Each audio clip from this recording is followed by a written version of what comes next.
Instagram reels and social media. I'm like, you know what? I'm gonna freaking do it. You ever thought about retirement and like what that's gonna look like? Oh, if you have your 240 and that's like the only car you own, and it's not a drift mill, so it's just your car. I guess it's a question of like, what's your dream, right? So what would you do if you couldn't fail? An absolute conundrum. Then we went from fitness to like, bro, donuts are sick. When we do the next so is 15-year-old Doug pumped on 30-year-old Doug? I'm just a kid. I have no idea what I'm doing, actually. Well, welcome back to the Leaving Running podcast. We have a special guest and longtime friend, Doug Boatwright. Thank you so much for taking some time out of your day to do this again. Ecstatic to be here. Yeah.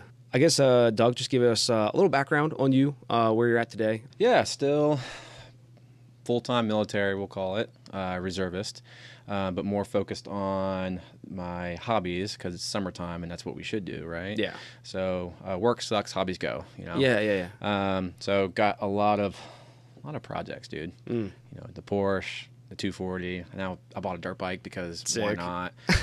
Starting to maybe gander back into my motorcycle. Don't know why. Yeah. And then like we were chatting earlier about growing as adults and potential houses or where our money should go. So it's always something, late night thoughts. Oh yeah. During the day. Yeah.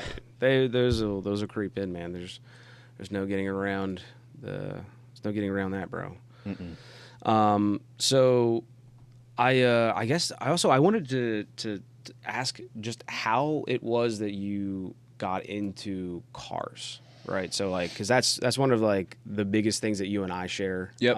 It's how we met. Yeah, exactly. Yeah. So, it's a weird avenue, but I just kind of want to know like how you got into cars and like why it was that you found 240s of all things, and like why we still put money into these things. It wasn't even the 240s. It wasn't 240s at all. 240s was a car I didn't know about. I was a super kid. But and by super kid, like in high school, I was like the Mark III Supra was like all I ever wanted. Yeah.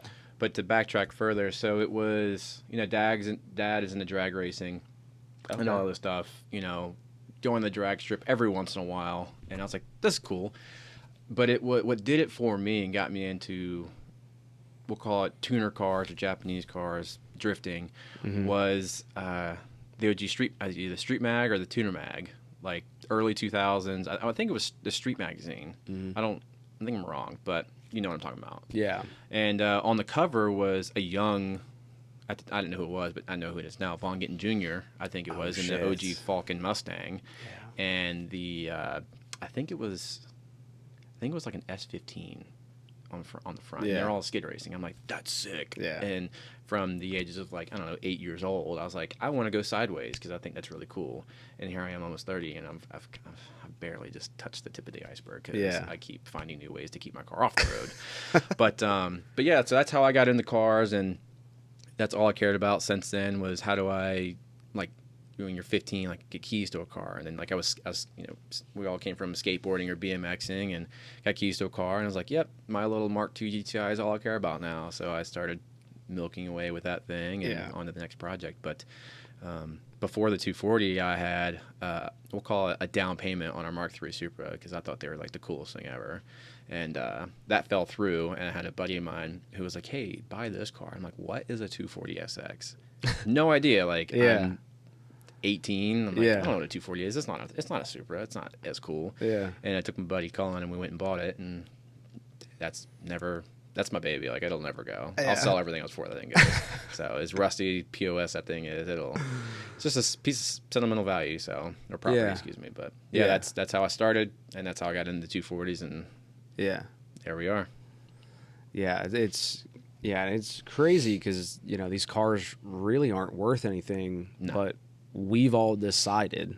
Someone decided that they were worth a lot of money. It's like the 8.6 chassis. Oh yeah, yeah. You want a rusty POS? Yeah, $10,000. I know what I got. Yeah, right. Or you can just buy it from China for $10,000. Yeah, redone. But yeah. These cars aren't worth a lot. They're tin cans. They're rusty. I think it's just everyone's like, I like this, and we're gonna keep it alive. And the dwindling numbers never helps either. No, the fact that there's not that many.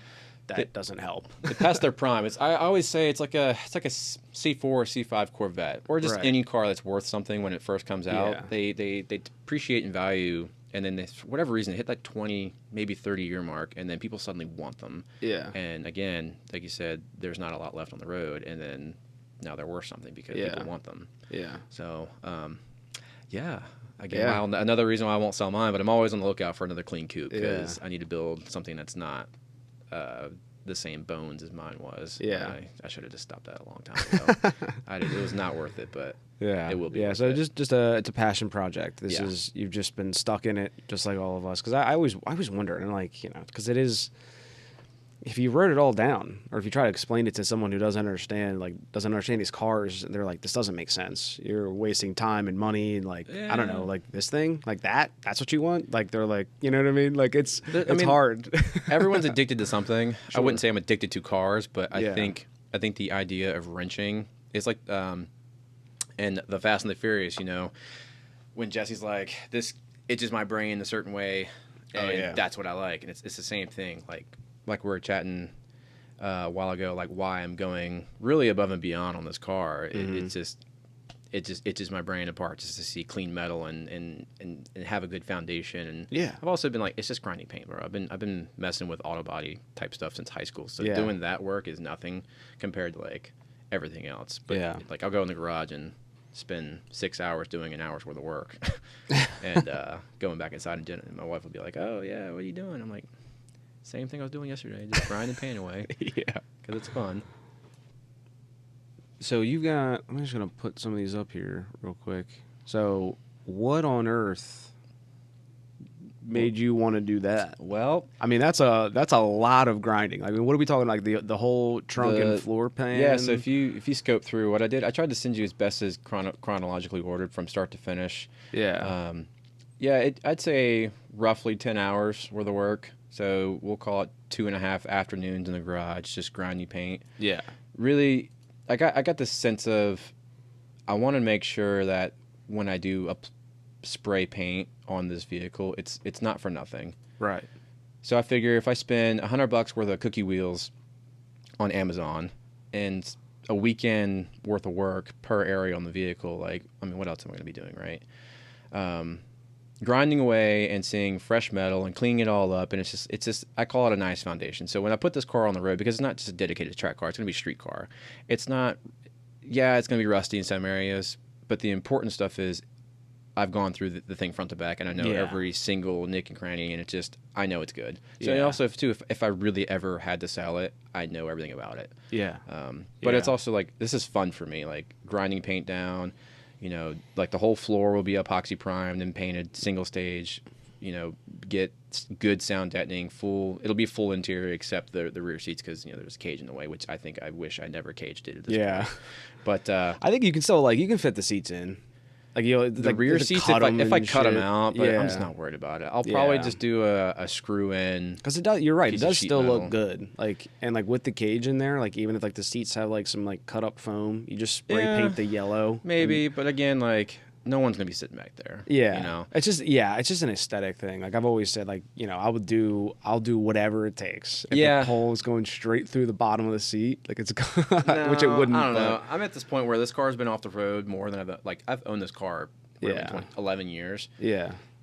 Excuse me. And it was on the road for about a year and a half when I got it, and I decided to take it off the road, to take the transmission in that and put it in the S14 again that you have now. Yes. And it just worked out that I had an S14 trans in it. Yeah. And then I put it on the road back when Sleeper Tuning had just first opened. I said, hey, I actually have some cash flow. Here's just finish this for me while I'm out of the state. Yeah. And I took it right back off the road a year and a half later, thinking I get it. Spring's coming around, back on the road. No, here we are, another 3.5 years later. Yeah, so you're more interested in getting this completed. Yeah, I've been making sure, like, with me not working full-time right now, just trying to spend hours on it and just get it done up. Like, the floor is done, and you can cycle through some more. Yeah. So the floor is ready, essentially, for paint. All the wheel wells are done. And again, in doing so, and finding out, like, I paid my buddy to put the cage in and at the time do a lot of rust repair, but he wasn't good with, like, he's good at welding, but he's not good at any, like, I don't want to say anything else, but like the auto body portion of it. So like, why we put etch prime or why we epoxy prime. Yeah. And I tried explaining that to him and just said, hey, you know what? Just do step A, step B, and then you're good to go. Yeah. And I don't think he did it correct. He didn't do it correctly, because as I'm cleaning all this stuff up, I'm finding more rust. All the seams are rusty where he welded. Again, 3 years after he did all his work to it, and it just sat outside and inside and rained on. It's again like, okay, like when I wreck this, because it will probably be wrecked. I'm not, I wouldn't say a great driver. I know my way around a U-turn, sure. Yeah. It's just going to be one of those, okay, this tower needs to be replaced. Do I have another 240? Can I cut some metal out and replace it? Do I just go, it's just, I know what's worth it and what's not. Right. So, but repairing all this stuff, covering it back up, seam sealing everything, making it a decent car. Yeah, that quarter panel got wrecked by someone backing into me. Like, I've never put a dent in this car. It's always got dents from somebody else. Damn. And I was 18 at the time. So, 10 years ago, still learning body work, and I never got really good with it. And I ended up stretching the panel so much, as you see, there's a line where it just started cracking and pinching. And so at this point, I've got it to where it's no longer stretched out, but those spots need to be replaced. So I've got some metal at home. I'll cut it out and weld it in. And because the over quarter, it's not an over fender. It's going over the quarter. Yeah. So the over quarter, the internet needs to learn that. It's not an over. Fender's in the front, quarter's in the back. So the over quarter doesn't go completely flush with the taillight, so I need to cut that out and replace that, so that when it is all painted, it's not cracked and holy. It's not a missile. It's not meant to be a missile. Yeah. Take pride in what you drive. Yeah.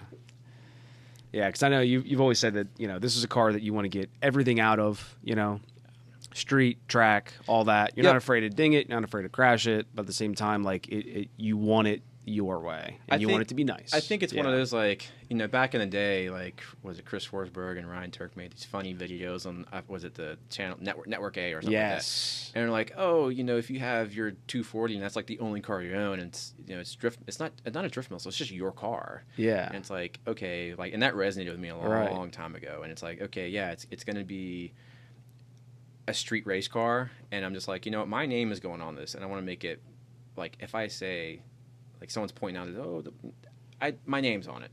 Mm-hmm. I did all the work to it as much as I could to my ability. And I don't know. I think it's, again, I grew up in high school doing body work and worked in a body shop. And it's just fun to do this at your own home and your own shop. So that's part of the reason why it's also taking me this long. Because I have friends who don't know how to do any of this.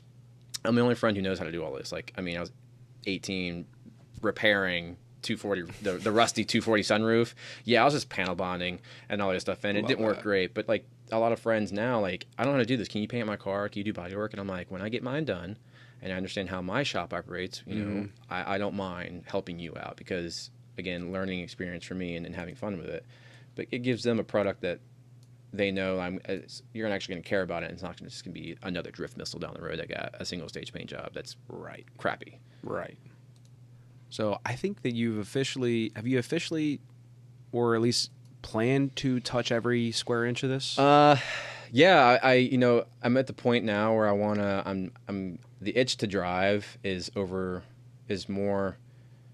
I want to say powerful, is overcoming my will to do it perfectly right. Right. So I'm starting to skip in some areas. Like, so if you go to the floor, if you go up a little bit, up, somewhere, that little black line. This? Down. This? Yeah, one. Okay. So that right there is where the floor and the rocker on most 240s kind of separate. Okay. And these were, my MIG welder wouldn't get into it. I'm working on the ground. It's not structural. It's already got a weight. It's got a cage. All of it is now together forever for the most part. And the rocker panel is getting covered up. So I'm like, I'm just going to panel bond these areas, because also panel bond is super strong. Yeah. And it's all aesthetics.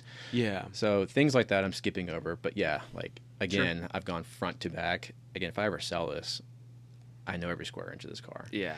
I was going to just do partial underfloor just to the frame rail, but now I'm looking under it. It's like all of 2 feet more just to do the trans tunnel. I'm like, all right, I'm going to grind that down too and paint it. But when it's on the road, it'll be 100% refreshed in terms of, if you see an oil leak, if you see anything, you're gonna know it's there. It's not gonna be a guessing game, because all these cars are disgusting underneath. Yeah. But yeah, and right now I'm putting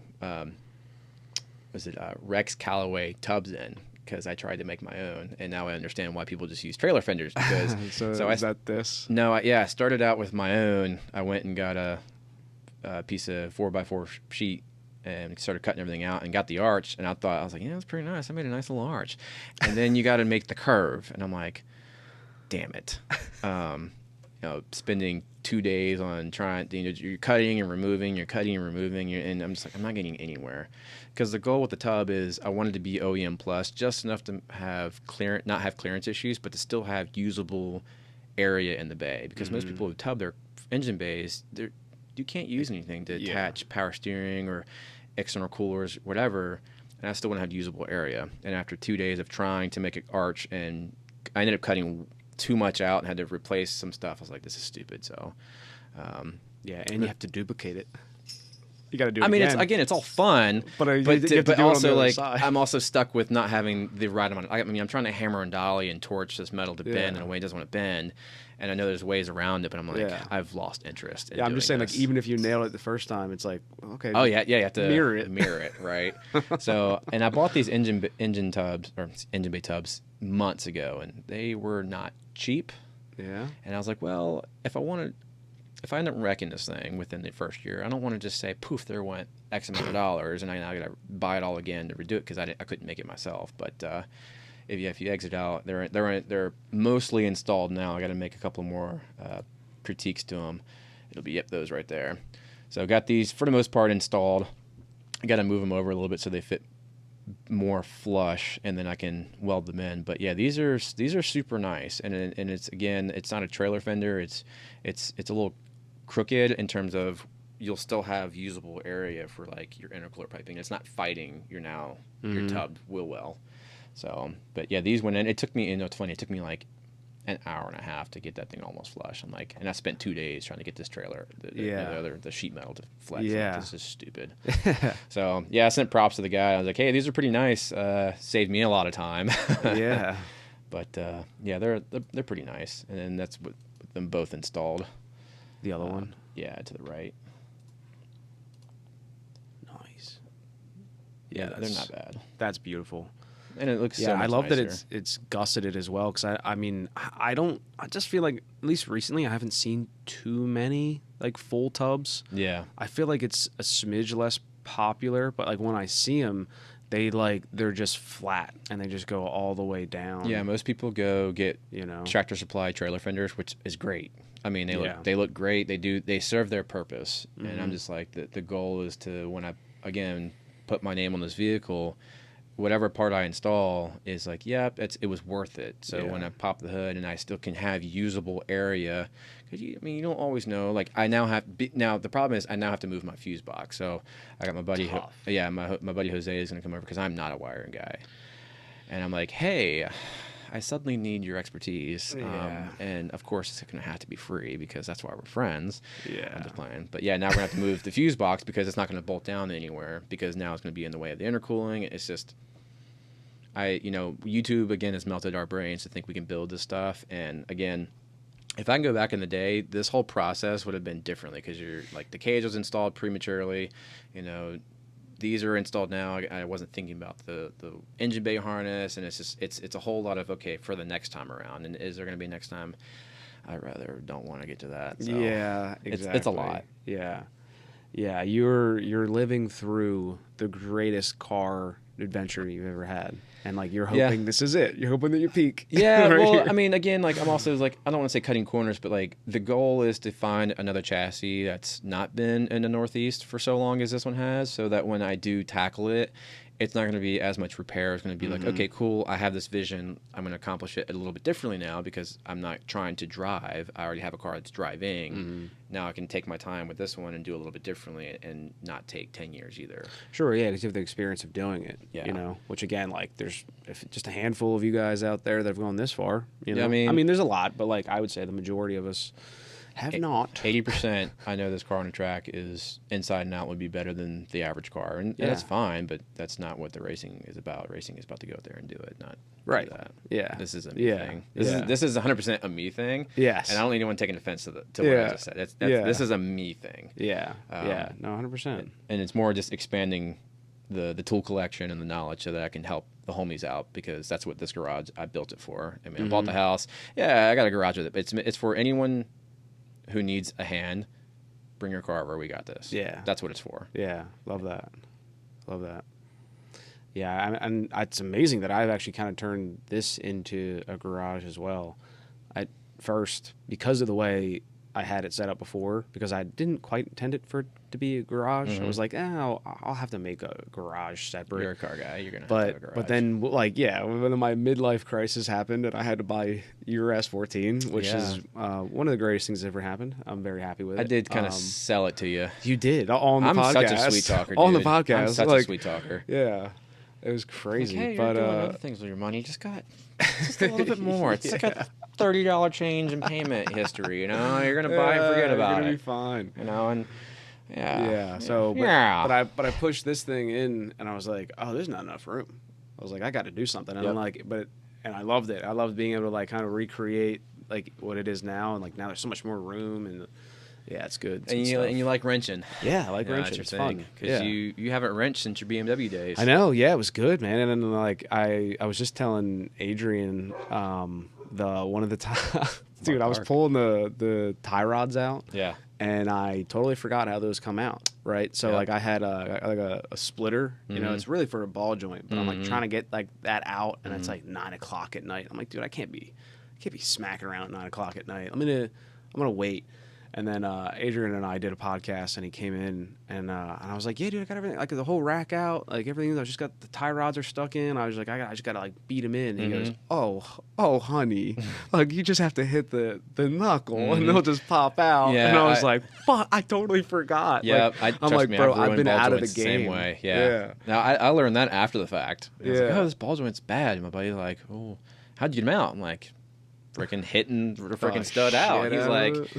Yeah, I just hit the knuckle. I'm like, dude, no way. He's like, just look it up. And sure enough, it's like everyone's just like, hey, look at this. Hit the knuckle. And I'm like, boop. Well, you learn something every day. Sure do. But sure do. Yeah, so right now it's, finish that. It's a process because the floor on the inside is going to get epoxy primed, and it's going to cure. And then while that's curing, I was going to go ahead and spray the underfloor so that when that's done, all that's left is the engine bay. And once the engine bay is done, I can just stick everything back in. Yeah. And so, like, engine's ready to go. Everything else is good. Obviously, aside from, like, the fuse box. Yeah, so, I mean, drivetrain-wise, I have a 300ZX transmission. This thing's a Frankenstein at this point. Wow, 300ZX trans. Yeah, so it's obviously a JZ motor. Yeah. It's a 300ZX transmission, okay. Q45 diff, and a lot of other parts just thrown at it. Yeah. The engine itself is good to go. I was going to do a few things to maintenance-wise because it's been sitting for a long time, and parts have been still on the shelf. So do some stuff with that. I got the intake at LSP polish getting polished up, so it'll be nice and shiny. Yeah. So it'll be all nice and shiny and look pretty good. The transmission, the first one had second, third, and fourth gear were just not there. It's like maybe it'll go in. If it did, it popped out.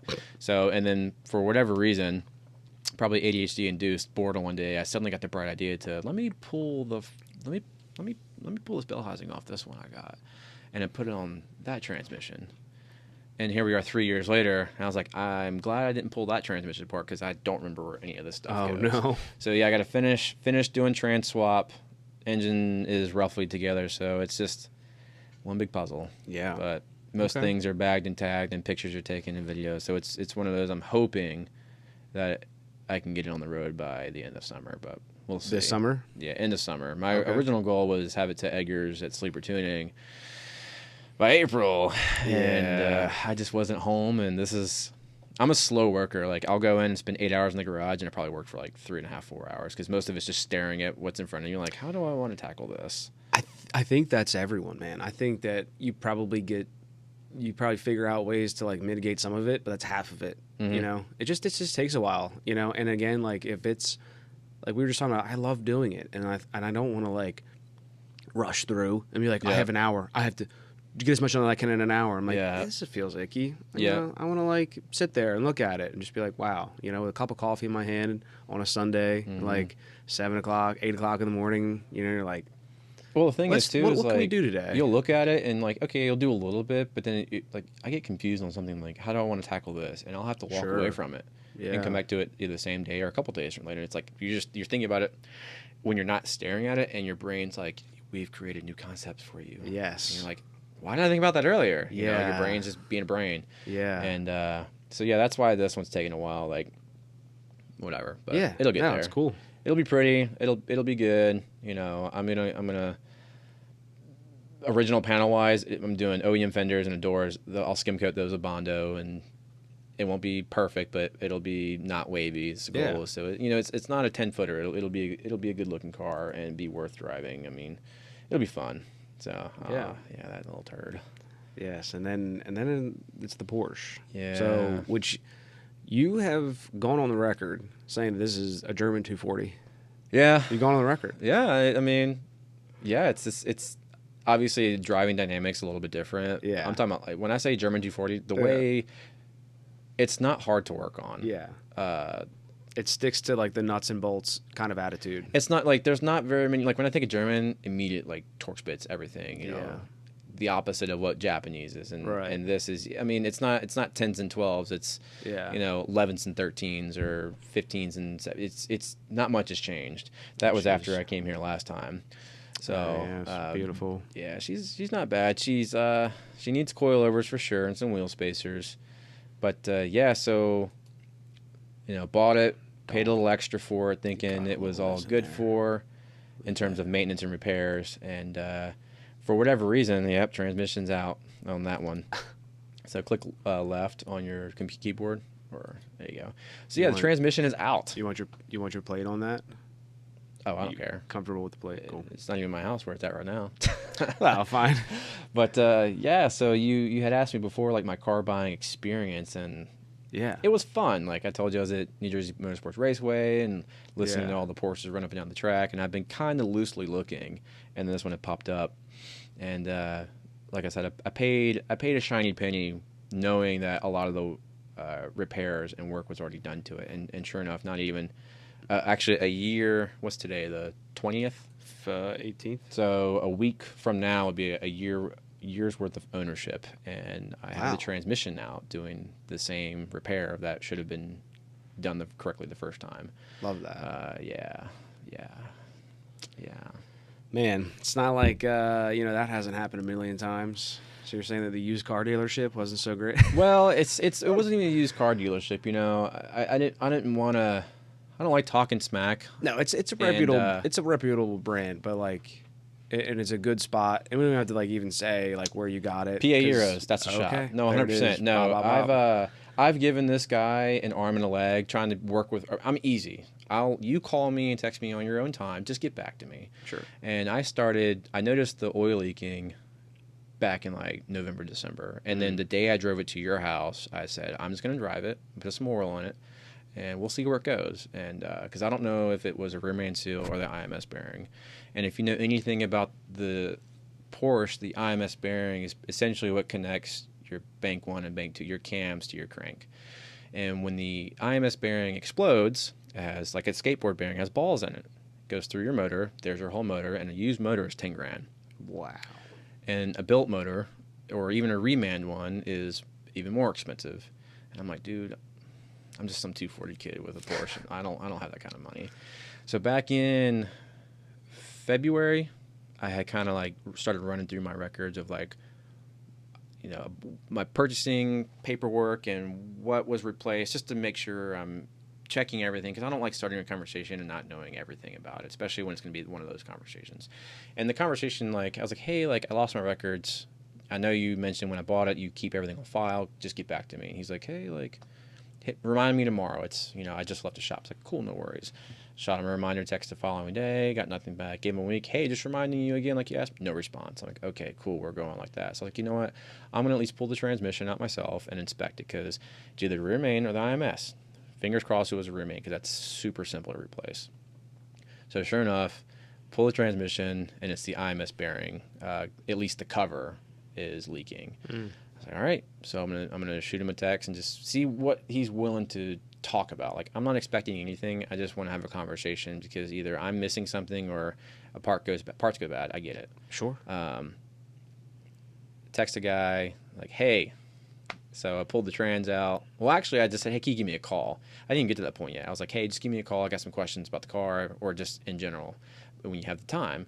And day goes by, no response. Next day goes by, I'm just like, hey, man, like, just call me. And then like 9 o'clock at night, this was, I think, last week, he texted me, hey, sorry, busy day. I'm like, dude, is this, and I got a buddy who said, like, they're having issues with just getting a hold of this guy, like, as a whole, like, other people are having issues. Like, great, we're becoming one of those shops. Yeah. So he texted me at 9 o'clock at night, and I'm like, I'm trying to go to bed. I said, I will text you tomorrow morning or call you tomorrow morning at like 9 o'clock. Call at like 9:30, no answer. I was like, okay. So I send the message shortly thereafter. I was like, well, since you unfortunately can't answer, you got to be nice and professional about it. Unfortunately, since you can't answer the phone, we'll have to do texting. So the pictures attached are the IMS bearing you guys replaced and is now leaking. What are your thoughts on it? Either user install error or a potential bad part. Nonetheless, LN Engineering, who I already contacted, who is very keen on who is certified on their parts, said it's probably user install error, and I just wanted to talk to you about it. What do you think? And his response was, it is a serviceable part, and that's it. And my follow-up text was, do you, like, I didn't even get a chance to do anything. He left it at that. Yeah. No calls, no texts, no nothing. I'm like, okay. So I called LN and I said, hey, I'll take that service kit now. Yeah. And they're like, okay, cool. And they were intrigued to what happened and how the conversation is. Like, this guy is not interested at all in helping or just talking about it. He just wants to ghostwrite it and let it be. And I'm like, that's fine. I just wanted to converse, and like, I don't work on these cars every day. Yeah. So this car buying it was an experience. It took 3 tries to pick it up. I'm super nice about it. The car's great.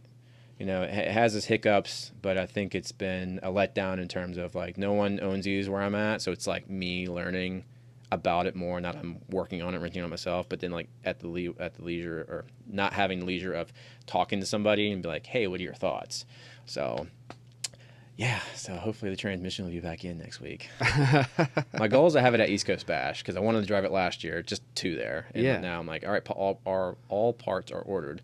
Let's get it back together and go drive it, because that's the fun part about driving cars, is going to events. It is, man. It's the best. It's the best. And I just last week, I took the S14 out for a drive, and I was in my lows, a little bit. It was like a bummy kind of day, and I think I just need to get gas for the lawnmower. I had to cut the grass that day. It's like a cup of milk. Yeah, exactly. I gotta go get some milk. But so I just grabbed a little gas can and I hopped in the 240 and went out and got gas. And instead of hitting the gas station up here, I went to like down the road. Kind of made a little trip out of it. Some little twisties and turns. Yeah, and then by the time I was coming back, I just drove right past the house. I just kept driving, and I drove probably for another like 20 minutes, which is like kind of a lot for like staying close. I was just like kind of putting around and just I don't know. Cruising. Yeah, like there's a left, right. There's a traffic circle. Right. Left. Yeah.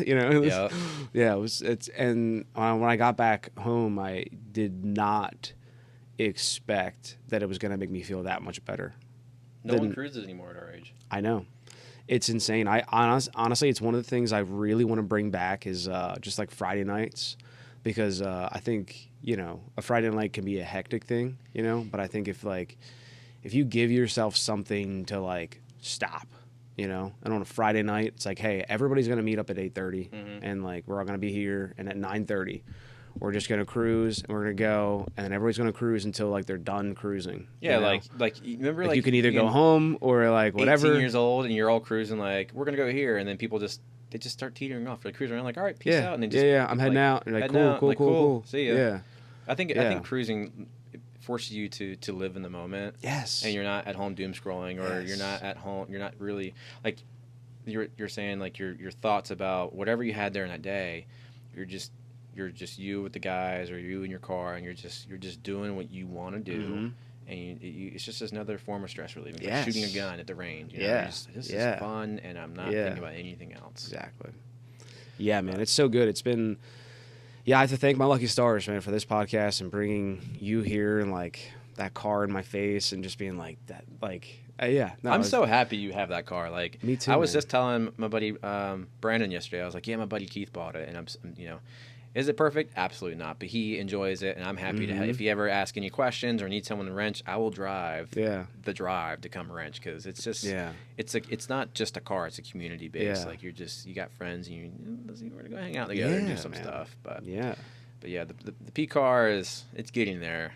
It's getting there. I got a buddy who just picked up a Cayman. Cayman. Nice. So he's looking to cruise around. I'm like, I'll get there.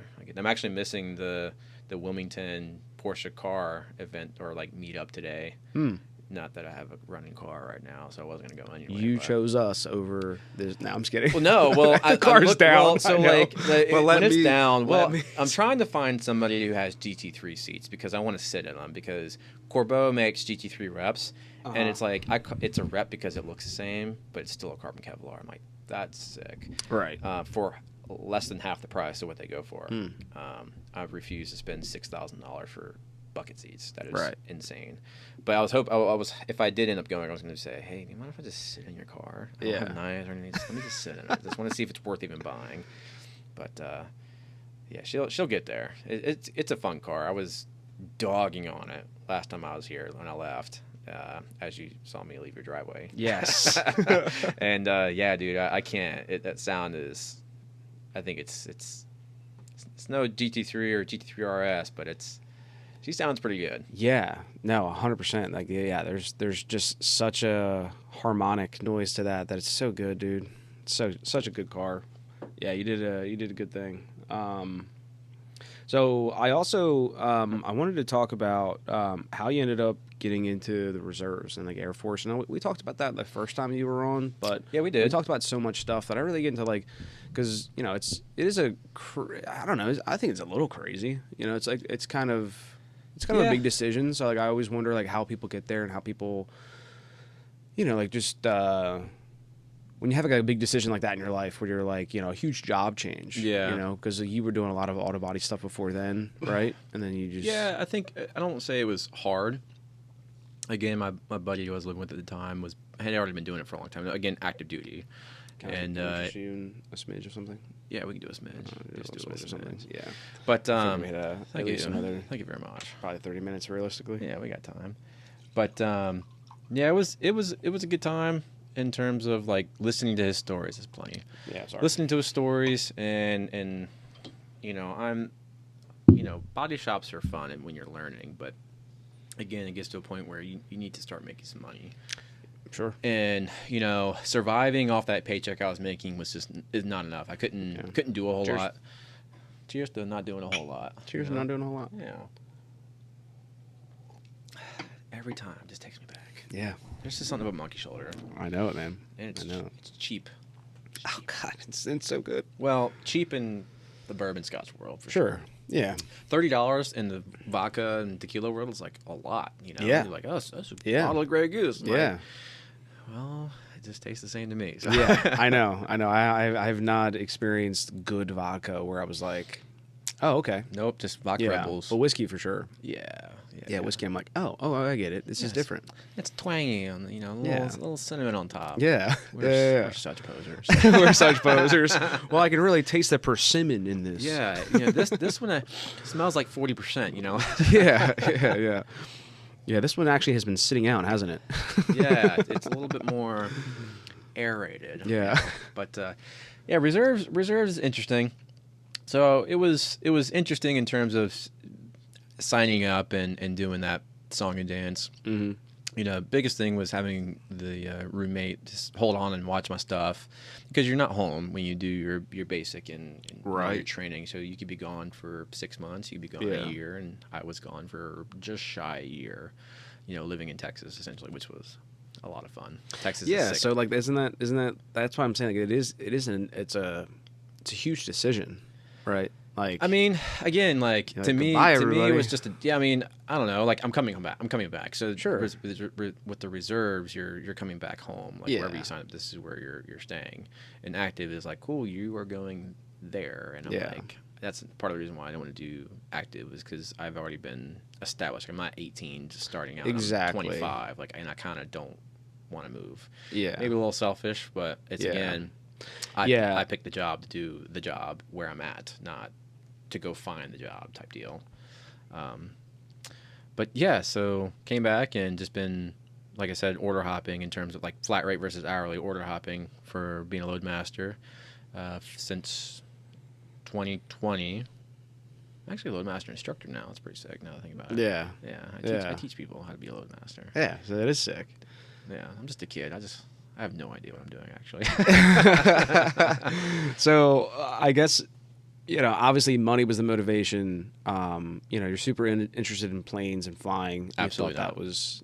I do not care about planes at all. Well, okay. It was like it was a rat's chase. It was like, I hear they make good money. They have amazing stories and just traveling. Yeah. Like, so decent money and get paid to see the world. That's what I was into. Yeah. And it's definitely surpassed my expectations. Yeah. In terms of what I wanted out of this job. Yeah. So, and in reserves, you can either make it you can be somewhat full time if you don't have a full time position inside of the reserve unit, or you can either do that, or you can be what they call a traditional reservist and do your 1 week in a month, 2 weeks a year, which still revolve around flying. Yeah. And it's a good time. You can put in what you get out of it. If I said that correctly, you put in Yeah. So where have you been? I mean, like I just saw on your story, and I was like, bruh. Oh yeah. My last few trips was I call them stateside, which means I'm not flying over the Atlantic, but it's still outside the U.S. So I went to Trinidad, Tobago, Guatemala, stopped in like St. Croix, so the Virgin Islands. So those are cool. They're not usually long-term stays. It's kind of like you ever watch like some Bravo TV, like Below Deck, or like people. What's the word I'm looking for? Traveling is not a sense like it happens so fast that if you don't take a picture, you forget. Oh yeah. So it's just it's like visiting I'm gonna go stay at my buddy's house, and you're 15 and you blink and it's like the next week. It's kind of the same thing. Yeah. So we go in, we do our job, we crew rest for usually 12 hours, more or less. And if you blink and you're already somewhere else. So it's cool, but it happens so fast, right, to where, again, if you don't take pictures, videos, or make somewhat of a memory there, you've forgotten. Mm-hmm. Yeah, and I kind of felt that way. I've never done more than like 4 days, I think, in a place. Like even when we went to Oregon, that's how, like, which was a big one. I went to Key West as well with Holly. I've been there once, and I don't remember anything I did there. Yeah.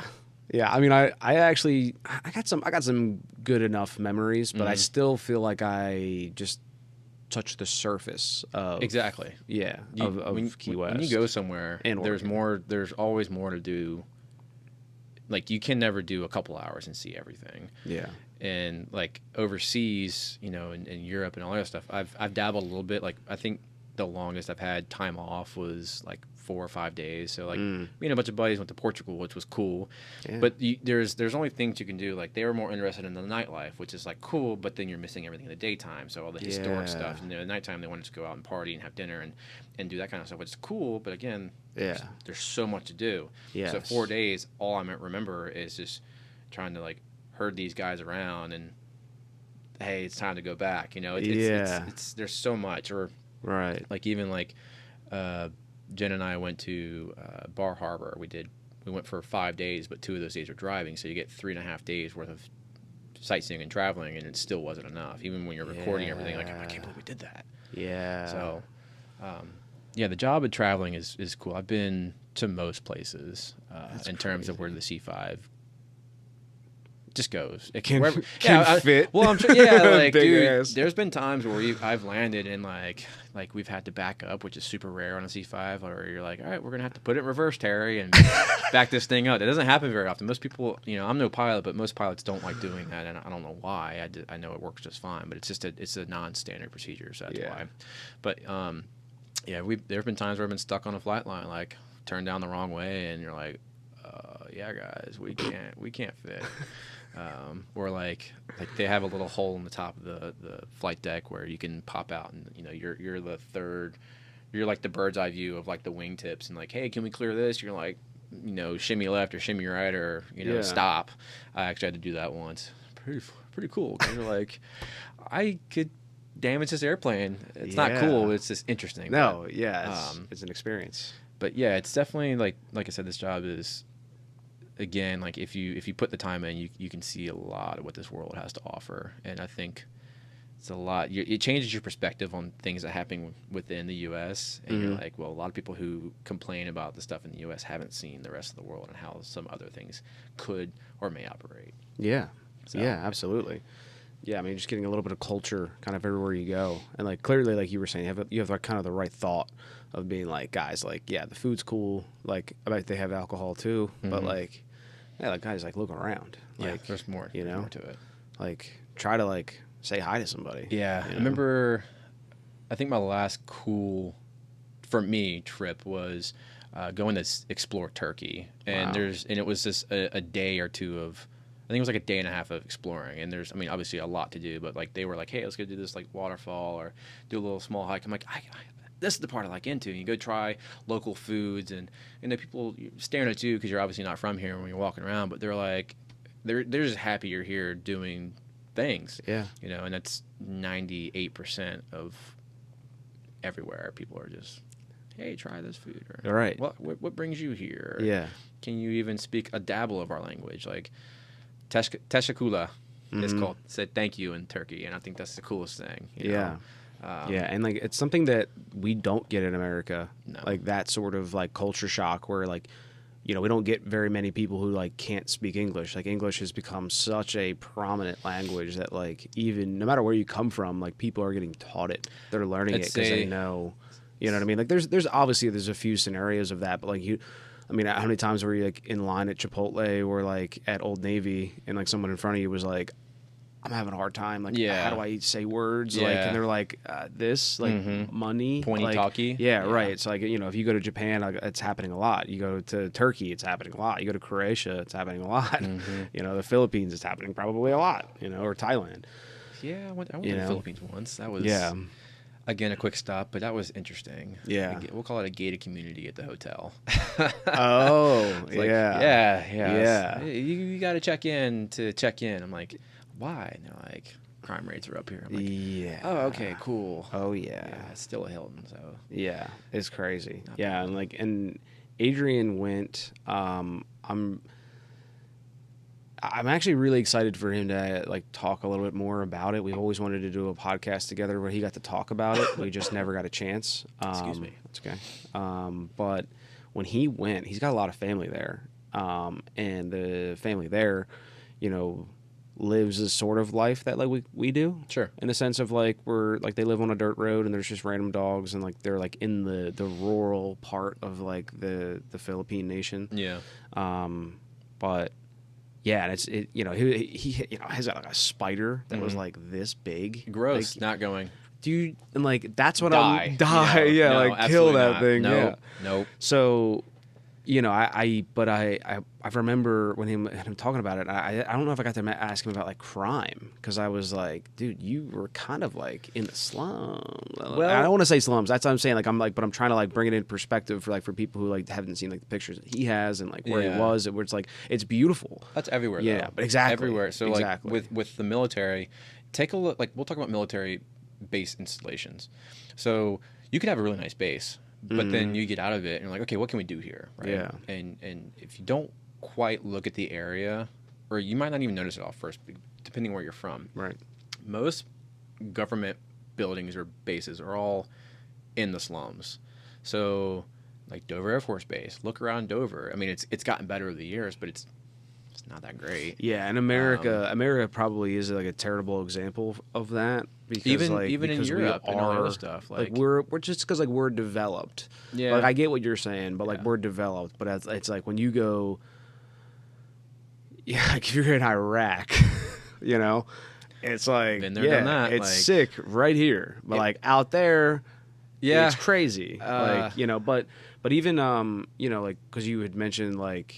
It kind of reminded me like resorts as well. So like, right, if you go to like Cabo or like somewhere like in like like Mexico, which like isn't really that far, and it seems like it would be pretty safe, but they're like, no, you can't leave. Yeah, like you look at the front door and there's guys with machine guns. Gated community. You're that's like, the nicest way to put it. So that's yeah. what the part of the Philippines we were in, which I don't remember. I just know it's a thumb size of a map on the map. Yeah. But they were like, all right, like around the airport was like the people were nice, but it's just pretty run down, and then like you're traveling through and it's just a bunch of empty buildings, and then again the hotel is it's newer, gated community, and if you get high up you just look around, it's like, well, there's a lot of forest and there's a lot of up and coming buildings, and then you see an area like, okay, well, that's a trashy area. So but again that's everywhere. It's not just like, yeah, absolutely, but and again, like flying around, it puts you in perspective. Like there's the countryside everywhere, there's the city, there's a slum, it's everywhere. It's just where are you staying? Yeah.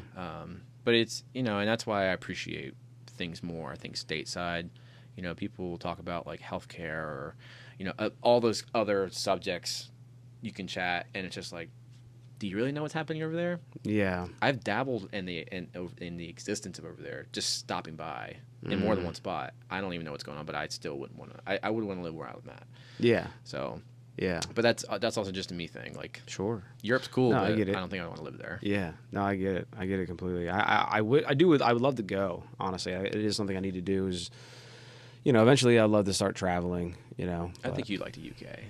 You think so? Yeah. I mean, I think you like this. That's true. Yeah, I think Ireland's certainly on my stops. I think Italy and Spain. Those are like my number one. Greece, I want, and like what you were talking about, like I think going to like Greece and like seeing all like the old like temples and the Colosseum, like the places where like people, like true philosophers, right? Like history. Marcus Aurelius was walking around these grounds and like thinking with all of his bros. Like, well, it's funny, a part of in the UK you'll find Roman Wall. Yeah. I had no idea, but the Roman Wall was all the way up there as well. Yeah. So when I went and traveled parts of London, I think we did the Tower of London, which was a nice little history. But then, talking to the people, they say, hey, go over there and you'll see a bunch of ruins. And it's like, well, what is that? It's like, that's part of the Roman Wall. And I'm like, what the hell? I had no idea they're all the way up there, because I don't, I'm not in school. I don't look at history for fun all the time. But then you do a deep dive, and you're like, the Romans did this, that, and the other. And like, that's actually pretty cool. Yeah. But yeah, like doing things of that nature is if you like history, it's Europe is a lot of culture and history. So if you're a big history buff, you'll love it. There's so many cathedrals, there's so much old stuff. Yeah. So where it does get kind of redundant depending on what you're looking at. But again, it's so much, hundreds of years versus 200 or 300 years over here. I think in the U.S., it for history-wise, it's not the spot. There's nothing over here, I think, that's worth talking about versus over there. Yeah, I mean, like, we got Gettysburg. That's like war. Yeah, which fucking war. Sucks. I mean, it's the we don't even have we don't have great philosophers from like the Roman Empire and things like that. Yeah. I think over there it's cool because when we stopped in, where were we at? It was part of Turkey. When we stopped by, we went to Mersin. I think it was Mersin where we were at. And there was some really, really old ruins over there. And it was just a couple of put back together essential, posts. We'll call them posts. And but it's the fact that pillars. There was pillars. And I have some pictures, not on social media on my phone, but it was just cool. Like, people like, oh, they're kind of boring. But I'm like, dude, like, the ones that are still original, like, that was a thing. Like, how long did it take them to make that? So that wasn't put up in a day. Yeah. And then, like, it just puts you in perspective how long life has been written somewhere else. Again, over here it's not that long, but over there it's been written, and there's just so much, war, again, philosophers, inventions, and it's pretty cool. It's a subject I should probably be more diverse in. Maybe I'll doom scroll more on YouTube and just type in the right code. But it's fun. I don't either. I don't get like too geeky on it, but like, and to be honest, it's the same reason why I don't know what the leaders are in a Bugatti because like I just know that's not in my grasp. You know, like, I know that they exist. I know that they're fast. I know that they're cool. I know that they're magnetic. I'm like, what do you mean? Who owns Bugatti? No. Like how many liters the V16 know. is, like whatever. Like I just Viper, bro. I have no idea. Yeah. So like things that I just don't feel like are in my grasp. Like I can't. You have to. I've been trying to make small goals in life to get. You know, find the small wins. You know, and that's really all that matters, I don't see. Right? Yeah, I don't small see wins, like small W's. Right. I don't see like the like gun in the fly earlier. Yeah, dude. That's my one job today. I'm done. My W, dude. I'm done. W for killing the fly. Dude, you know what I'm saying? I'll drink to that one. Fuck yeah, dude. Cheers. I gotta get one of those guns, dude. They're sick. How much was it again? I don't know. I might buy one and just send it to you. You're sending me switches. You've come over here to do my podcast. I love this. I might just send you one. Just act surprised. I mean, I'll just act surprised. Yeah, I'll post a reel on YouTube and it'll go viral. I can match your energy. Hit my line. Well, I also wanted to ask you just about like life goals. You know, we're kind of talking about like traveling and doing stuff, and like, you know, that's certainly like one of them for me. Yeah. You know, do you have any like life goals that are like kind of big in your horizon as far as making? Like we were chatting earlier, like probably just bigger house. So a couple years from now, again. What I'm looking at is obtainable if everything works out. Mm-hmm. You know, if it doesn't, then I got a bunch of money. I can sit around and buy something else. Yeah. Maybe not a bunch, just a smidge. But I don't know. Like my goal is to stop putting off some of these hobbies and just get them done. You know. Yeah. We're past the point of, I don't want to say past the point, but like.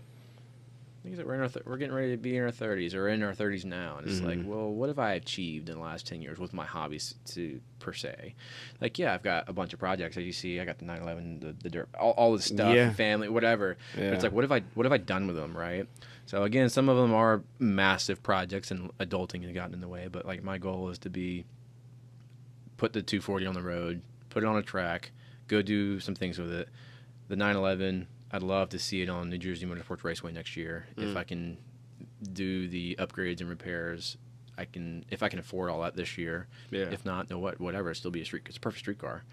I recently finally bought a dirt bike that was obtainable, and actually yesterday I went and rode some of my buddies at his whole neighborhood, like 3 or 4, 5 dudes, like all have their own like homemade dirt bike track and all this other stuff. And I was just going to just like, hey, drop some parts off and say, hey, I want to do this. Can you help me out? And they're like, hey, take that for a rip. I'm like, no. I was like, no, you're going out there. I'm like, okay, cool. And I'm over here like trying to drift this four-wheeler on the dirt just because why not?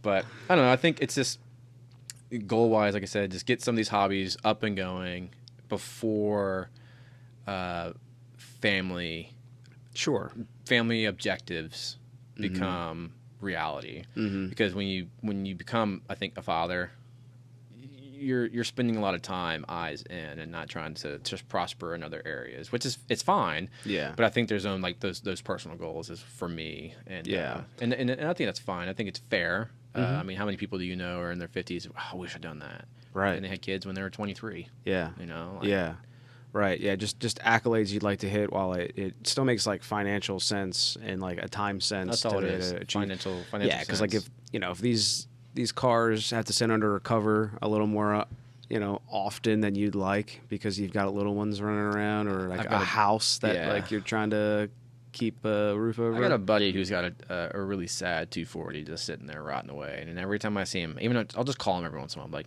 when are you gonna sell it to me? Yeah. He's like, well, I don't want to get rid of this. You're not getting rid of it. You're just selling it to me. Yeah. You can come drive whenever you want. Yeah. It's like, but you don't. So let's give it to someone who's going to care about it. Don't let it rot outside. Yeah. But he's. I love you, Colin, but god damn, dude. Yeah. And that's why like I am proud that I got to buy your S14 because like I know like you've had that for so long, and it meant so much to you, and then also like you knew that it was going to stay in the friend group. You could see it whenever you wanted, and then in that same value, but also that like I want it to be great. Yeah, it's gonna have a life. I think that was my happy moment was like I said, I had someone drive like 8 hours to come look at it, and my price is pretty firm at the point when I first started selling it. It's like, hey, like you're not gonna find price point wise the same kind of car. And again, I have my own concerns about it, but at the same token, it wasn't a rusted out body and whatever. It was moderately cared for. And he tried to undercut me. I'm like, no, dude, sorry. And then it was just all the Facebook messages, and then you were like, I was like, hey, Keith, you want to buy it? Yeah, yeah. And you bought it, and now it's like, dude, I'm gonna bring my welder over, and we're gonna make some repairs. And again, on my 240, I've practiced enough to where I'm like, okay, like homie's cars, dude, those patches, easy work. Have it done in 10 minutes. Yeah. Yeah. But man, I wish you lived a little closer. I know. It sucks, man. It sucks. Honestly, like I remember when I just happened to be in town and I stopped by for lunch, and that was fun. And like the middle of the week, help me do my HVAC. Yeah, my little HVAC guy. Yeah, I am. Man. I will forever be. But yeah, so when I stopped by, I remember like just like the hang and like driving home.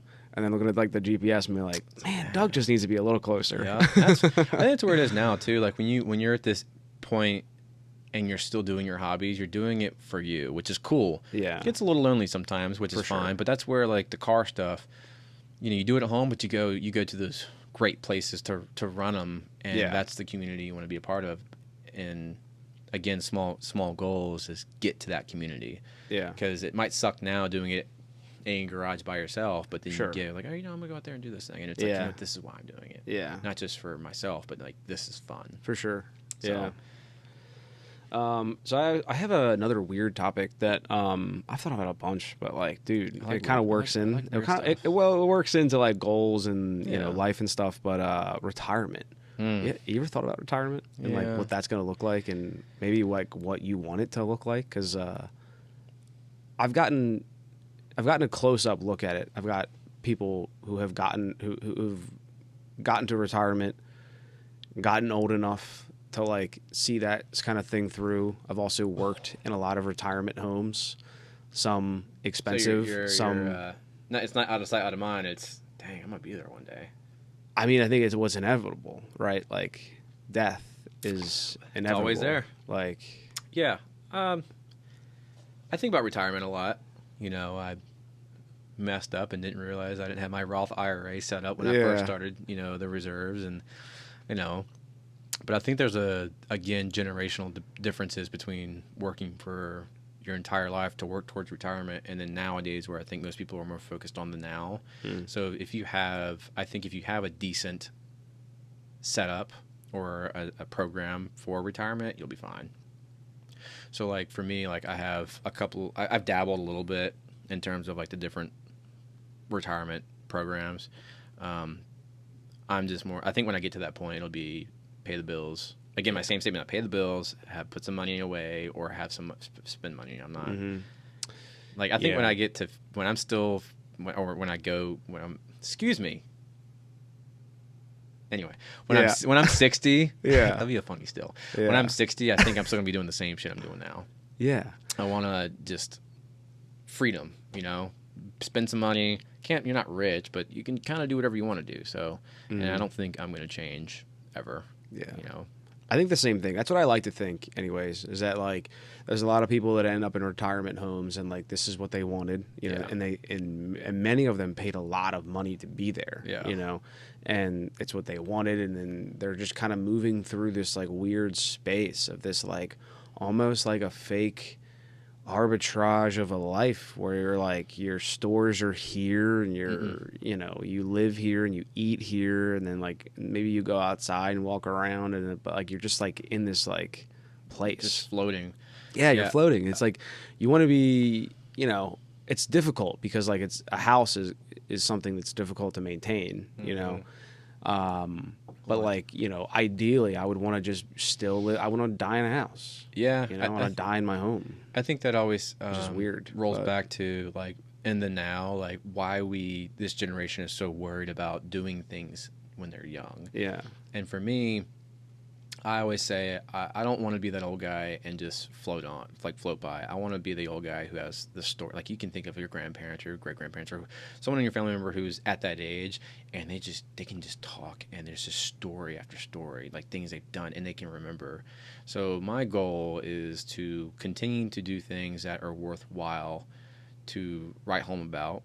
Take your pictures, take your videos, and make sure you're in them, because you'll reach a point where you just don't remember where that picture was or taken at. And then also like eat moderately healthy. Yeah. And be in the fitness, move. I've watched so many people who don't move, or were moving and quit moving and died.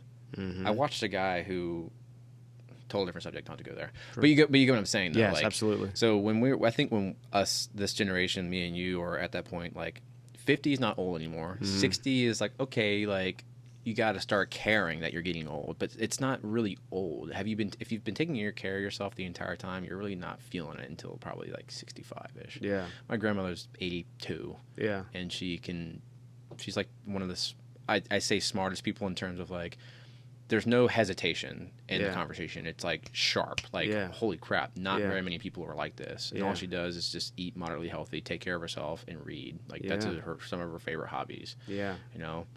Yeah, I had the pleasure of meeting someone who's now passed away, but you know, he was still running the Boston Marathon at like 75, 77. He's you know? moving.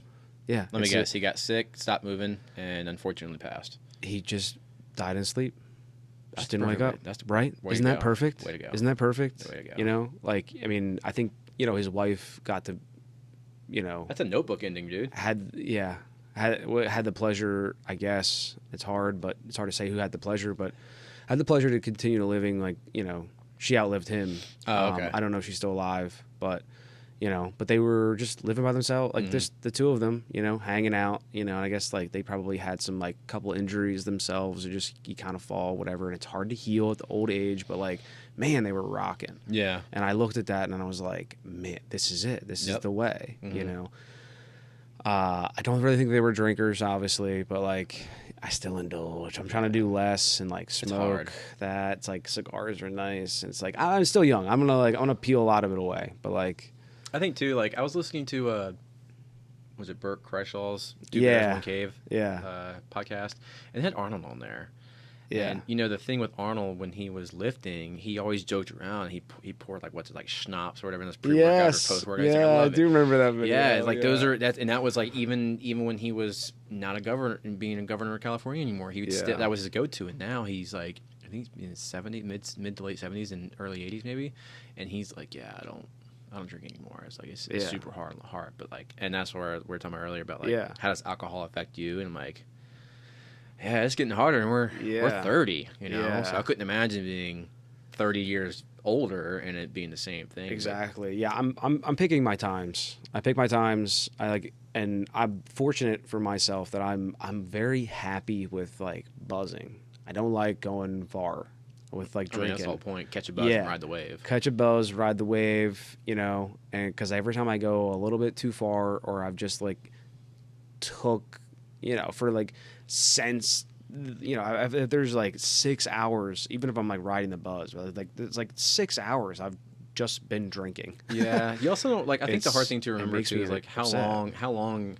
If you stop drinking right there, the buzz is gonna go for a while, and it's hard to. And again, with different types of liquor, maybe different durations and how long it's in the body, but like I remember stopped drinking one time, and it was like my thing is I have to stop drinking by like 6-7 o'clock if I even went to sleep moderately okay that night, and start chugging water. Because and I think that's a nice thing with like all these fitness apps is it's relative, but you can watch how your body reacts roughly to alcohol in your body, and I realized it's about a 2 to 4 hour window before I even get back to baseline minimum. And by baseline it's just good enough to where I'm still gonna sleep that night. It's crazy. That's insane. I have a Garmin watch. I haven't gone too far to the biometrics of it, but I know for sure that like my HRV tanks and like my breaths per minute like drastically spike, or I guess like the HRV drops, the breaths per minute like spikes because I'm like huffing and puffing. Like your body's like, and like heart rate's higher all throughout the night when you're sleeping. That's when I had still have the Garmin, and again, everything. If you understand, everything's relative. Oh yeah. So it was like breath per minute, heart rate spikes, and then like however they read your stress level. Like the moment I've teetered it too to where I was like, okay, I'm gonna test this system. How is it even remotely accurate at all? I'll have one beer, and then I'll look at my watch, and about 20 minutes later, and it's like through the roof. I feel it. Like, okay, cool. And then if you like, there's been times where I'll go to bed, and then right about like if I went to bed at like 10:30, by about 2 in the morning, I finally flatlined or returned the baseline. So it's like, okay, like there's a 4 to 6 hour window or whatever. So if I drink wonderful scotch or bourbon or tequila, like roughly by 6-7 p.m. I've got to stop and be in bed by 11. And that's still pushing it. Yeah. So it's intriguing.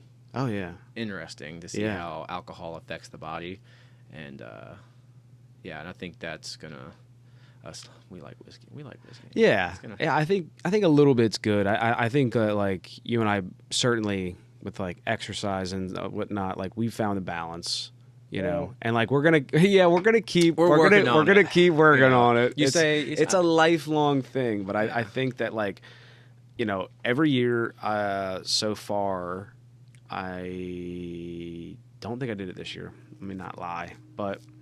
I've fasted. I've fasted from it, right? So I've gone like a month without alcohol, and I think that like, I think I want to continue. I mean, I do like food fasting. You know, I skip breakfast, which is a good transition because I'd love to talk about working out and some nutrition. But you know, I want to do a 24-hour fast and a 48-hour fast. I'm interested. I promise you, I did a 72-hour. Really. I mean, I've heard like so cancer cells, things like that. Right. Like, so I got a buddy at work, he's my big fitness guru in terms of like I'm into weightlifting. I'm starting to dabble, trying to dabble in like jiu-jitsu and do more focused training, right? Yeah.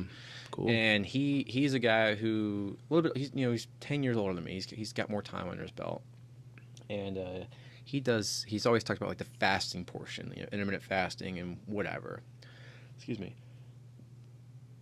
Yeah. And he always told me like once every 6 months he'll do a 72-hour fast, and like the benefits of it. I'm like, you know what? And of course Instagram reels and social media. I'm like, you know what? I'm gonna freaking do it.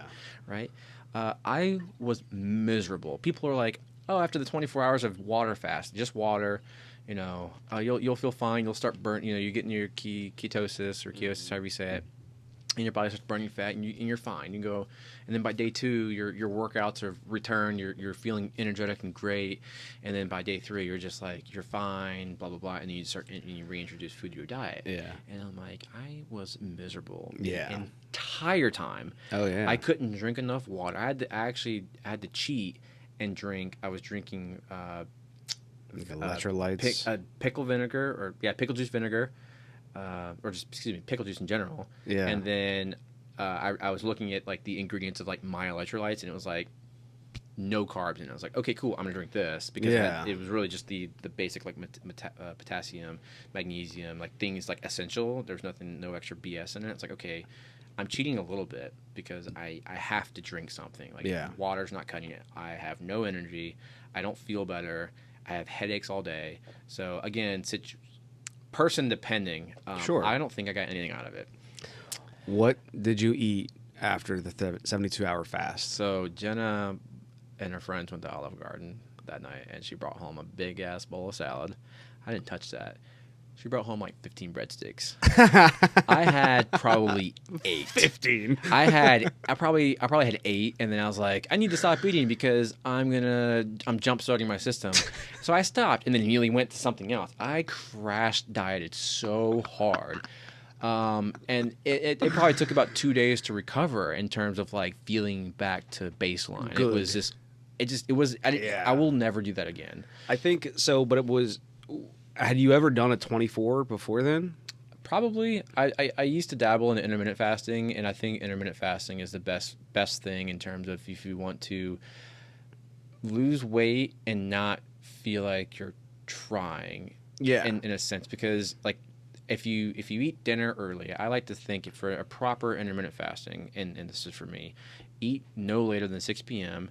And then for intermittent fasting, just skip breakfast and eat at lunchtime. Mm-hmm. It's a good jump. You know, and especially if you're active in the morning, you're working out fasted, your body's in a state of, you know, burning up your energy, CO2, whatever, CO2, and all the nitty gritty stuff. Just keep it simple, right? Yeah. And that's what you were saying is skip breakfast, but still moving around, and then lunch and dinner. Less calories in, and you're burning more calories. That's the whole concept. Yeah, because I think that if I were to do it, I would want to like work up to one meal a day. for like a little bit, right? But like, you know, for me, like, you know, I do a very physical job, so it's very tough. You do as well, so like it's very tough, you know. So, but I would like to work up to that and then go, well, let's just try 24 hours and then go back to 12 or go back to one meal a day for another week, and then try to go for 36. On the weekend, I don't where know. like I get to just kind of like do my own thing. I would do it on the weekend.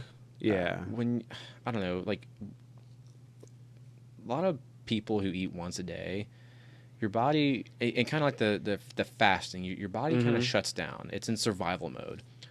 So you're doing all this work, but it's trying to hold on to everything. We'll call it. It's holding on to everything.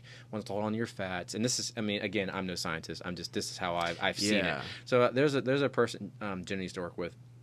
She eats once a day. She's not active at all, but she eats once a day and she's still gaining weight. Why? Because your body is in survival mode. It's holding on to everything. You don't go to the bathroom. You're barely intaking everything. You're holding on to everything. Yeah. So if you add a bunch of exercise into it, now you're forcing, I would assume, you're forcing your body to obviously burn all this energy, and you're not replacing it with anything. So you're just going to be tired all the time. Yeah. So I think, again, I think if you should want to stick to just intermittent fasting. Yeah. You're burning up energy. You're putting your body in a state of ketosis where you're burning up your carbs and fats and blah blah blah blah, whatever the science is behind it, and then you put enough energy in or food in to regain your energy and go back to baseline.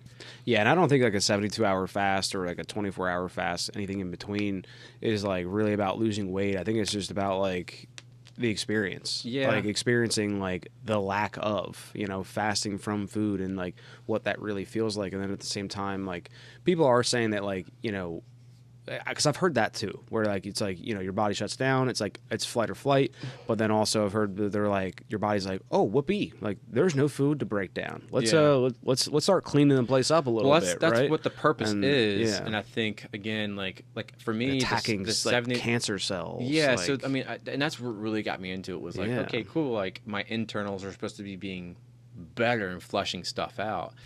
And I think for me, it started out with like that was the idea, and then within the first 24 hours, like okay, I don't care about that anymore. Because, you know, fuck it. So where are the cheeseburgers? Yeah, well, it was like I was like, I'm doing this for me. I'm gonna make it to 72 because it is a challenge, and it's something. And it was a different kind of challenge. It's not like I'm gonna go wrench on the car tonight and put it back on the ground. Mental. It's just a mental challenge. Can I survive 72 hours? With no food and just electrolytes and water. Right. So when that 70, it was like 70 hours, 65 hours. I'm like, I'm counting down. Jen was like, what are you doing? I was like, I'm just sitting on the couch. Yep, we're counting the second. And that's all I could think about. And when 72 hours hit, I mean, on the dot, it was food and mouth, and that was it. So I guess it's goal depending, but I mean, if you're just doing like fitness stuff and you want to lose some fat and, you know, maybe some love handles or whatever, I would just stick to intermittent fasting and just, you know, train, have a better program with training, and then obviously diet. Yeah. You know, at the end of the day, it's not hard. It's just, absolutely. It's just doing it. Yeah. We don't like to do it. Yeah. We just work out. We're gonna we're gonna outwork out our diet. You know. Yeah. Yeah. I've always told people that like if you're getting started, it's the best thing I think to do is to like fuck the diet. Like just if you can commit to like a month of working out 4 to 5 times a week, and you're honest with yourself, then it's like because your diet's not going to change. You're going to eat the same things, right? And now you're burning all these extra calories. Exactly. Like eat whatever you want, eat what you're doing right now, but like just commit that you're going to be there and you're going to be there wholeheartedly, and you're probably going to eat more. And but if you do it and you're honest with yourself, like at the end of that month, it's like cool, sick, like. Your life just changed. You're also like, because like think about that, dude. Because like, you go from like you're somebody who like doesn't work out and like whatever, but then like you've committed to this, building muscle, and you know it. Because like I think too many people like try to like go to work out and then they're like, well, I got to diet too, and then like they've just flipped their life upside down. But it's like no, but you just like, but if you just work out and like you've pushed off all the other bullshit that like is in your life that you probably doom scrolling, who knows, whatever you replace it with, but like now it's this, it's like boom. That's your change of life. This is now your new thing. And so like by 30 days, I don't need to convince you that like you don't need to go to McDonald's for lunch. Like if you've worked out honestly, for a month, you're like, oh, this is when where you I'm think about supposed fast to food, be doing. you start picking and choosing fast food. Like, Yeah. fast food, all right, Chipotle versus McDonald's. Sure. Like, you know. Yeah. You just, because like by the end of the month, you've already changed your life. And I don't need to talk to you about diet. You're gonna be like, especially today, you know, like just look on your phone, like you know the right places to go. Yeah, you know what I mean. Like you're just choosing not to.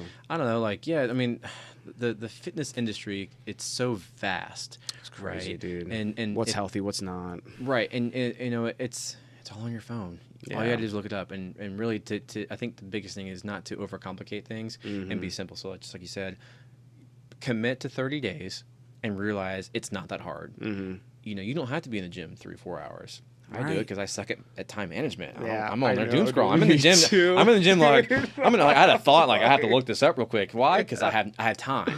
But you know, if you go in and put an honest hour's worth of work in, right? You're sweating. We'll call it hour and a half tops. You know, and you don't change your diet.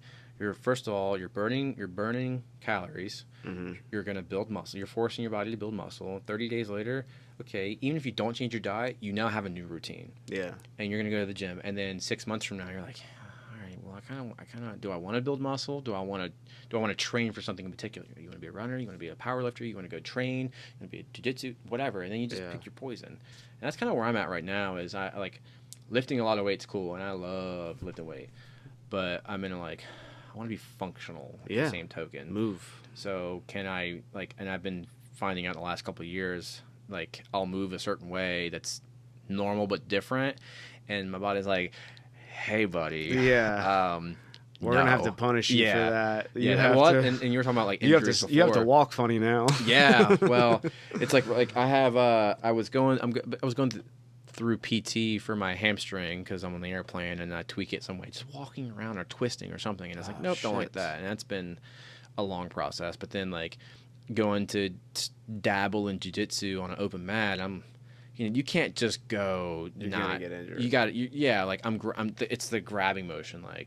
I thought it was my brachioradialis, which is the muscle that travels pretty much the furthest one all the way up. And I was talking to my PT guy. He's like, well, I'm not gonna call it that, but you know what the problem is. And I'm just doing Google research, and it could be tendinopathy or whatever, which sounds more like it, and it's just. You're overworking muscles that haven't, or just tendons that were never really trained to begin with, because you've been doing other things. So now I'm putting way too much load on something that's been barely worked on in the last decade because I'm over here doing curls and not, working my. It's like jiu-jitsu reality, I think life movement. It's just life movements. So you're not gonna go. You get into a fight with someone. Do this deadlift real quick. I'm gonna bicep curl their head. I'm gonna deadlift. You're gonna go grab them, and that's my problem now is grabbing. So life movement. So train for what is realistic for you, and then your diet will follow suit because like we had Dairy Queen last night. I'm like, oh, I'm gonna eat this, and halfway through, I'm like, Doug, you should probably stop. Doug. I have a problem with dessert. My in-laws, they love to put they have the little cookie jar. And I walk over and they just fill it because they know I'm going to eat it. Dude, cookies and ice cream, my biggest things, and then donuts.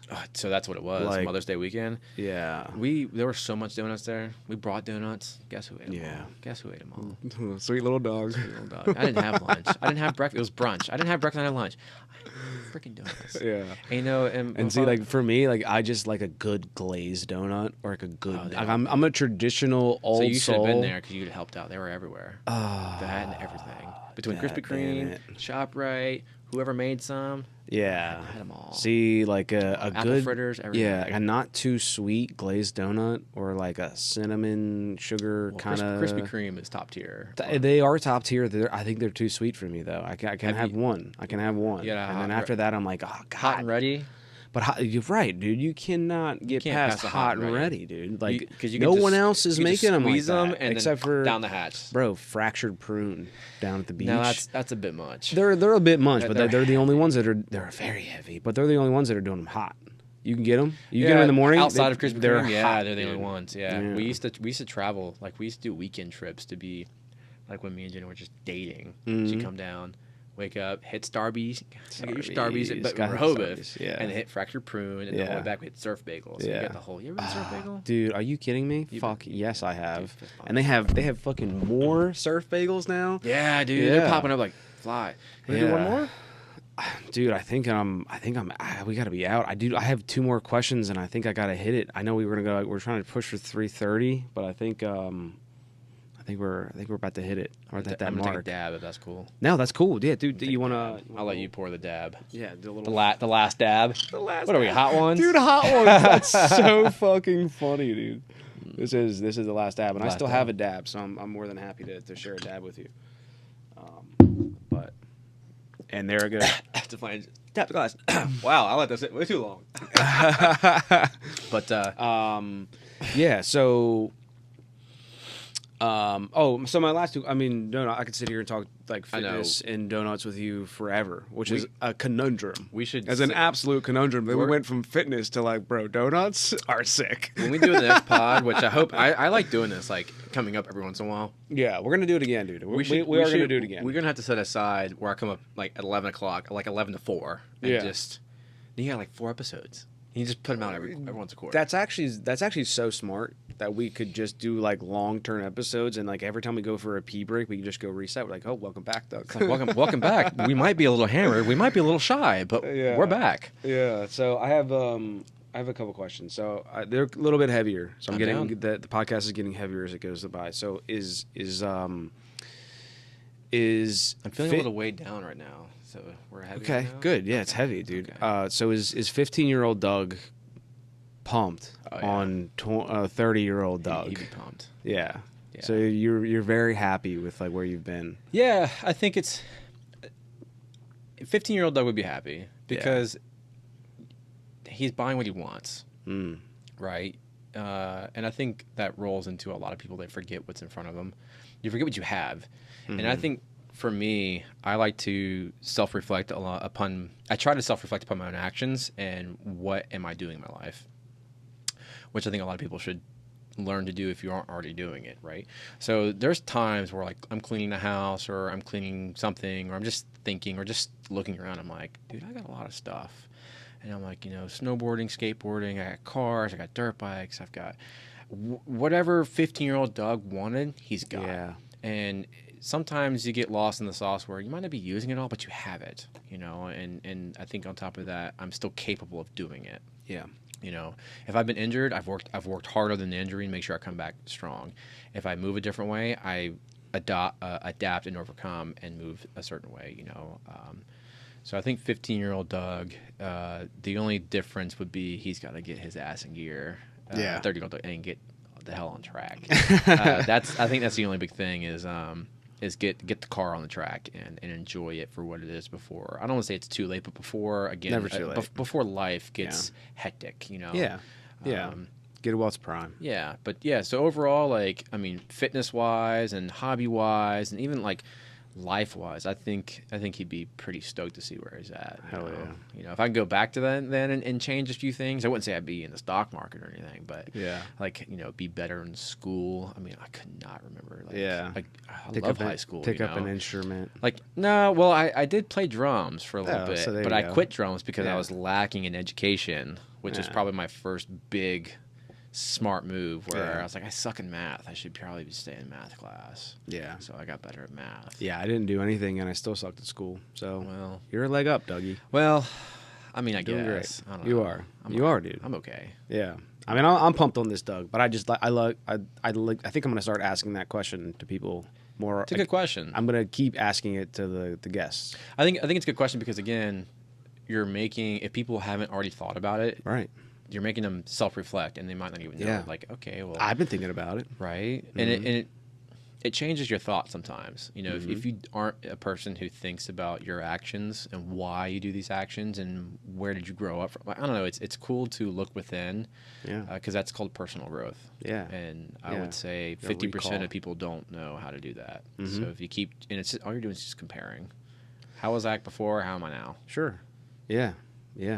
So one last question. What would you do if you knew you couldn't fail? Like in life. Couldn't fail? You couldn't fail. I mean, you're always passing everything then. You're great at everything. So Or are you I'll talking give you an about, example. like- I'll give you an example. Like if you, I guess this is like business and life, or we're not saying like superhero thing, but like I guess it's a question of like what's your dream, right? So what would you do if you couldn't fail? Like would you be a race car driver? Would you be an astronaut? Would you be? Well, I think you need to ask your question differently. Okay. Because when you say, what if I can't fail? Well, 15-year-old Doug thought failing didn't matter. Yeah, not die. Not like right, you can't like, die. I'm saying, yeah. like, if you. So, but I'm saying like are you saying like if I attack something, I'm gonna get it regardless as long as I attack it? Mm-hmm. Okay, so I don't know. I wanted to be a professional skateboarder growing up. Like I spent a lot of time skating. And I will say I wanted to bring that up. I'm pretty decent at skateboarding. Yeah. Right. In terms of nowadays, I'm trash compared to the average Joe. But like when I was, because it progresses. This is such a category you opened up on the last. I know, on the last couple of minutes that we have. You got 15 minutes? No, we've already gone past 7 minutes, past what I'm supposed to do. Right, you're gonna have to cut this out. Then this is too good. No. Or I can chat on the phone. You can add this in. That's crazy that you think that I had the capability of doing that.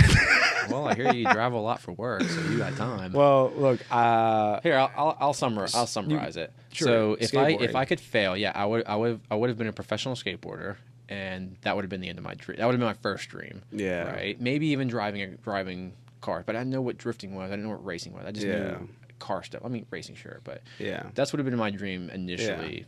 Back to 15-year-old Doug. Yeah. Now, I don't know. That's too broad of a question. Yeah. We've got life experience under the belt. Yeah. Well, like you said, it's fruit for thought. So I've been thinking about it. It's a lot of self-reflection, right? Yeah, I'm in a lot of self-reflection. It's been a lot. It's been good, and I think it's helping me grow. It's like life is helping me grow. This thing's helping me grow. It's also slowing me down. So the best it might slow I down. can give you right now. What? You can't do it yourself. Yeah. So make sure you have a supporting. Yeah. To where not even just that. It's like friends. Like I can't tell you how many times I phone a friend. Yeah. Am I crazy? Am I thinking right? Yeah. So even if Holly doesn't have a great answer for you, phone a friend. Or if she has a great answer, like, hey, I want to, we're on the same page. I need a third opinion. Yeah. I can't tell you how many times I call somebody to say, I'm thinking about this. What do you think? I'm going to be calling you a lot. We talked a lot before the podcast, and I think like calling you a lot. I've been calling my friend Nick a lot as well. Mm-hmm. Shout out to Nick Peakslock if you made it this far. Big guy. He's a big guy. Yeah. And I'm starting to realize how like important that community is. It's a small community. Yeah. They say you grow up and you lose your friend group in terms of people. You've seen your friends change. Yeah. Right. Everyone goes their own way. Right. And then you have a couple of those friends who you go their own way, but you still chat. Right. But you all are along the same lines of financial growth. And I think in terms, I don't know, like I've got friends who also hang out. I always hung out with the older crew. So I always pinged off them. They're 34, 35, and even we'll call it pushing 40 at this point. Yeah. So I get a lot of I don't say prospect, but experience through their eyes to where it changes my opinion on things. Yeah. So when I phone a friend, it's like, I'm thinking this, what do you think? Mm-hmm. I only call the friends who I know who are mildly to somewhat successful because they are doing the damn thing. Right. And I'm not trying to follow in their footsteps, but I also want to be successful. Yeah. Normal businessman stuff, right? Yeah. So like I got buddies who own freaking planes. Yeah. That's freaking cool. They're chasing their dreams. And I just want a small dream. I don't need a big dream like them. I just want a small dream. Yeah. So small dream, achieve it, and grow further. Well, Doug, any last thoughts? And that was great. That was a great way to end, to be honest. But thank you so much for doing this. That's too cool for me. I didn't say that. That wasn't me. That was you. Too cool for school. No, if I was to end this right now, I'd say listen to all the dang podcasts, man. All of them. They're all something, Keith, listen to your own podcast. I do. I listen to every single one. Front to back, which is an embarrassing thing, but yeah, do it. It's not embarrassing. Don't down yourself. Yeah. All right, let's close it up. Dab it up. Dude, dab it up. Dab it up. Dab it up. Ah, I mean, we're over the table. You can't run it back. You can't run it back. No, we're not gonna. You can't run it back. We're over the table. I had to switch. There's a lot going on here. You want to post it up? You want one more time? Post. Post it up one more time. All right. Well, I'm not gonna switch. I'm doing no switching, and I'm just gonna. Who's it on right now? Is it on you? It's on me. All right. You want to do it on you? Don't mess it up. I'm not gonna mess it up. See? Now that was on camera. Now everybody knows I know how to dap it up. That was kind of big, bro. Kind of big. It might have been mid. Snap. I'll probably you also you throw me on the spot. Throw me on the spot. You gotta snap. You want to try one more time? First time. No, dude. One more time. All right. So you always gotta snap. So I do appreciate the snap. Yeah. So you dap, grab, snap. So you do the same thing. Yeah. I mean, I was trying to tell Holly about the snap. No. You're doing the snap. So I'm saying after you pull away. It's like for me, so I'm gonna throw it on the camera. Like for me, it's like a. Nah, so we'll slow it down. We'll do a little practice, right? So you dap, and then do normal, and then as you come out, snap.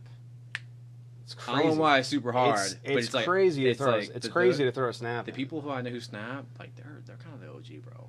Damn. Throw it in there. You're telling me that? Okay. All right. You're telling me I'm leveling up. All right.